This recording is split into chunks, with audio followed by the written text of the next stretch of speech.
45세. 이제는 축구 해설가로서 조용한 삶을 살아가는 안정환이 갑자기 입을 열었다. 그는 커리어 내내 단 한 화장품 번도 모델의 공개하지 않았던 자신을 가장 충격에 빠뜨렸던 5명의 상대를 지금에서야 밝힌 것이다. 왜 하필 지금인가? 그리고 그 이름들 뒤에 숨겨진 진짜 이야기는 무엇일까? 팬들은 알고 있다고 생각했지만 이 이야기는 훨씬 더 깊고 훨씬 더 어두우며 그리고 훨씬 더 인간적이다.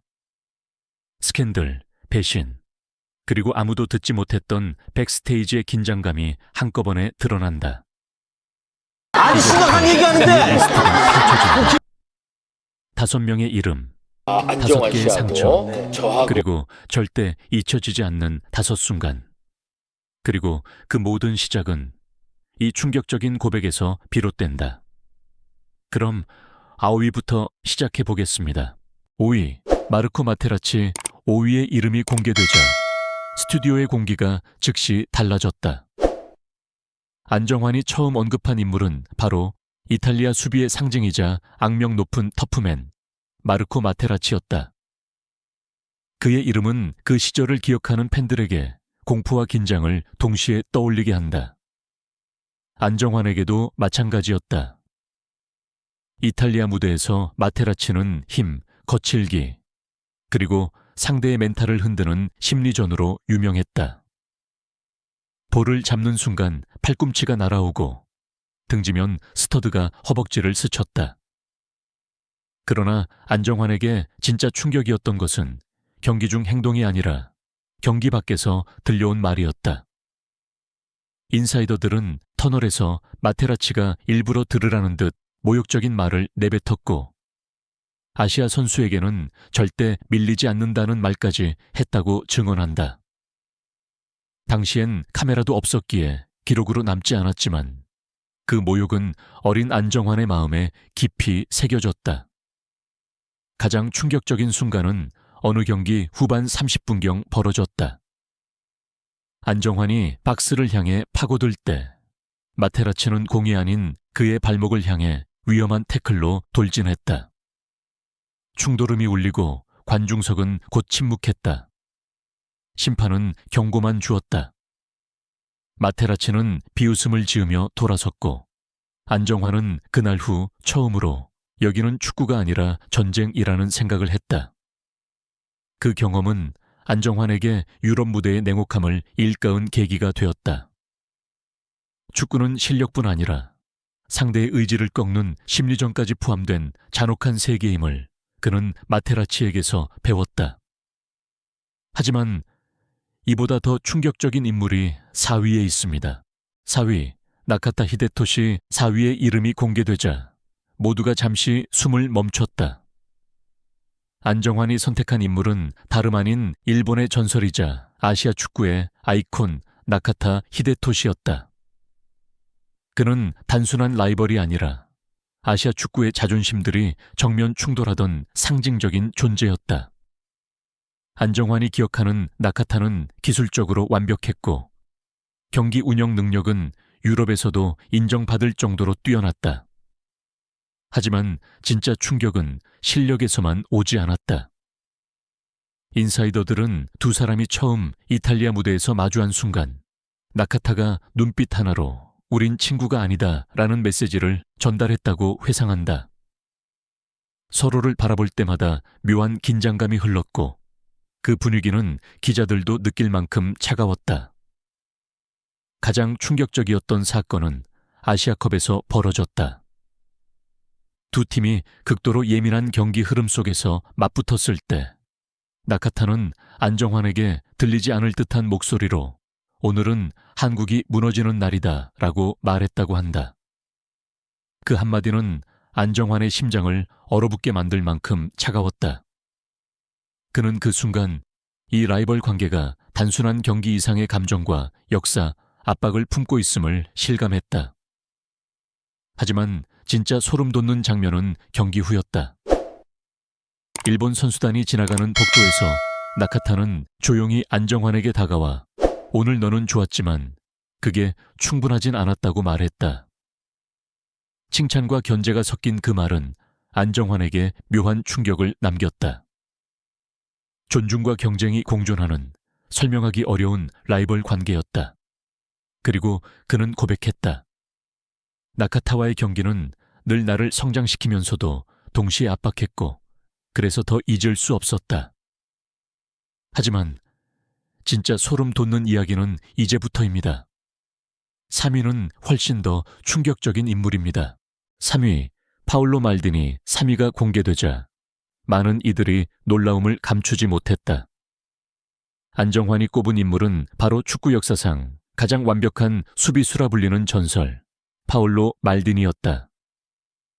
충격적인 이유는 단순히 그의 기량 때문이 아니었다. 안정환이 말한 충격은 말디니와 마주했던 순간 느꼈던 인간적인 벽, 그리고 축구가 얼마나 냉정한 세계인지 깨닫게 만든 한 장면에서 비롯된 것이었다. 안정환은 처음 말디니와 맞섰던 그날을 숨조차 쉬기 어려웠다고 기억한다. 말디니는 거칠지 않았다. 오히려 지나치게 우아했다.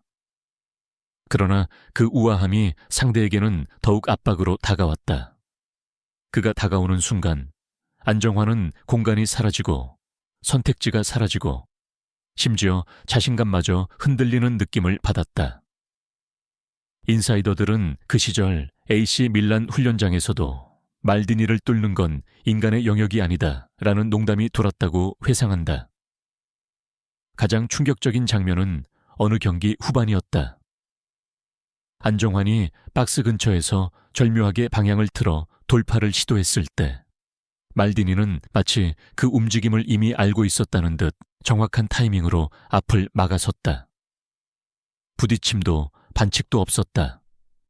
단지 완벽한 예측. 안정환은 그 순간 이 사람이 수비의 끝이다 라고 느꼈다고 한다. 그러나 진짜 소름 돋는 사건은 경기 후였다. 말디니가 안정환에게 다가와 짧게 말했다.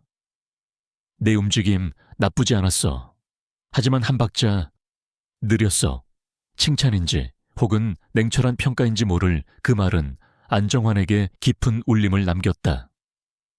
세계 최고 수준과 자신의 차이를 적나라하게 보여주는 한 문장이었기 때문이다. 그날 이후 안정환은 축구를 바라보는 관점이 달라졌다고 고백했다. 말디니를 만나는 건 축구가 얼마나 잔인할 만큼 정교한 스포츠인지 깨닫는 경험이었다. 그리고 2위는 말디니보다도 개인적으로 훨씬 더 충격적이었던 인물입니다.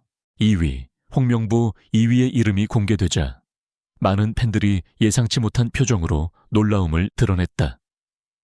안정환이 말한 충격의 두 번째 인물은 다름 아닌 국가대표의 정신적 지주였던 홍명보였다.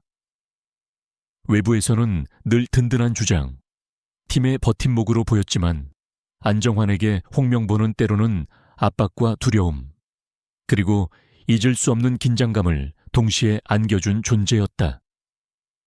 안정환이 처음 대표팀에 발탁되던 시절, 홍명보는 이미 절대적인 리더였다.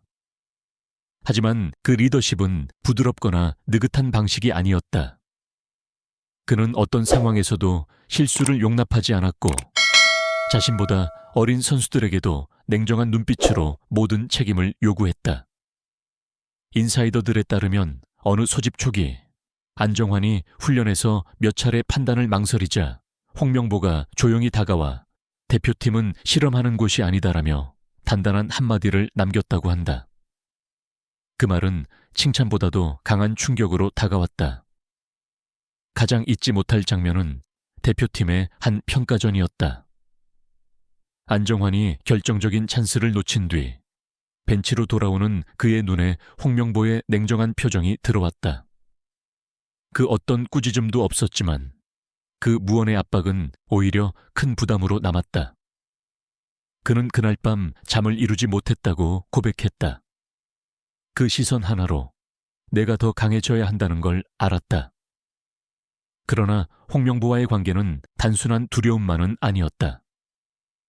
월드컵에서 안정환이 결정적인 순간에 골을 넣었을 때 누구보다 먼저 다가와 등을 두드린 사람도 홍명보였다.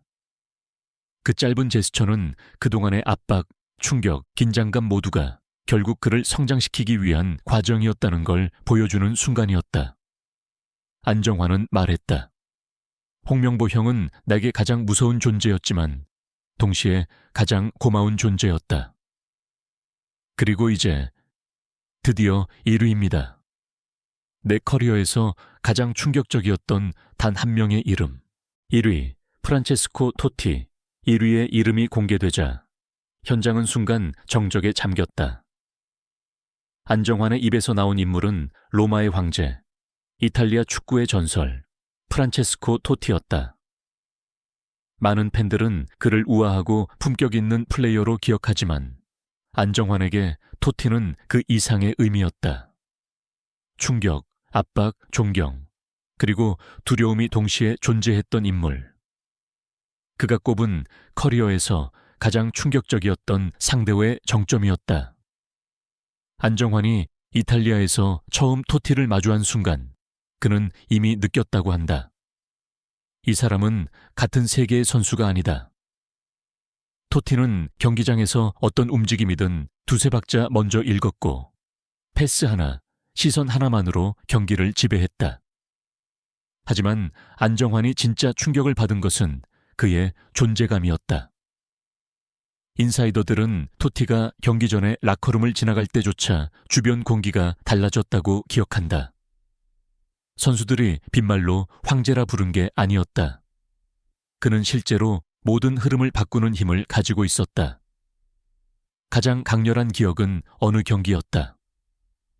안정환이 측면에서 날카롭게 파고들어 슈팅 각도를 만들었을 때 토티는 갑자기 수비수처럼 뒤에서 나타나 움직임을 막아섰다.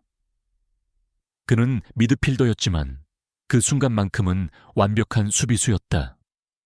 안정환은 어떻게 저 자리에 있는 거지? 라는 생각밖에 들지 않았다고 한다. 그의 판단은 인간이 아닌 마치 게임을 조종하는 사람의 그것과 같았다. 경기 후 토티는 안정환에게 다가와 짧게 말했다. 내 움직임 흥미롭더라. 하지만 이곳에서는 그 정도로는 부족해. 그 말은 상냥한 칭찬처럼 들렸지만 동시에 이탈리아 축구의 잔혹한 현실을 알려주는 통렬한 메시지였다. 안정환은 그날 이후 이 세계에서 살아남기 위해 무엇이 필요한지 깊게 깨닫게 되었다. 그는 고백했다. 토티는 내 커리어에서 가장 압도적이었고 그래서 가장 잊을 수 없는 충격이었다. 안정환의 고백은 여기서 끝이 아니었다. 그는 5명의 이름을 말한 뒤 잠시 침묵했고 모두가 예상하지 못한 이야기를 꺼냈다. 사실 그에게 가장 큰 충격을 준 순간은 특정 경기나 모욕적인 말, 위험한 태클이 아니었다. 그는 조용히 말했다. 정말 나를 흔들었던 건 내가 그들과 맞설 준비가 안 되어 있었다는 걸 깨달았던 순간들이었다. 이 말은 현장을 다시 한번 뒤흔들었다. 지금까지의 이야기가 상대의 잔혹함과 실력에 대한 폭로였다면 이 고백은 완전히 다른 결의 반전이었다. 충격은 상대에게서 온 것이 아니라 스스로 마주한 한계에서 비롯된 진실이었던 것이다. 그러나 엔딩은 더욱 잔잔하면서도 강렬했다. 안정환은 다시 미소를 지으며 말했다. 그래도 그들의 덕분에 나는 무너질 수도 도망칠 수도 없었다. 그래서 성장했다. 결국 그 5명은 나에게 상처였지만 동시에 선물이었다. 조용하지만 깊은 울림이 남았다. 화려함 뒤에 숨겨진 상처, 경쟁 속에서 단단해진 마음, 그리고 시간이 지나서야 비로소 이해하게 되는 진짜 의미. 그의 고백은 이렇게 끝났지만 그 속에 담긴 진실은 오래도록 사람들의 마음속에 남았다.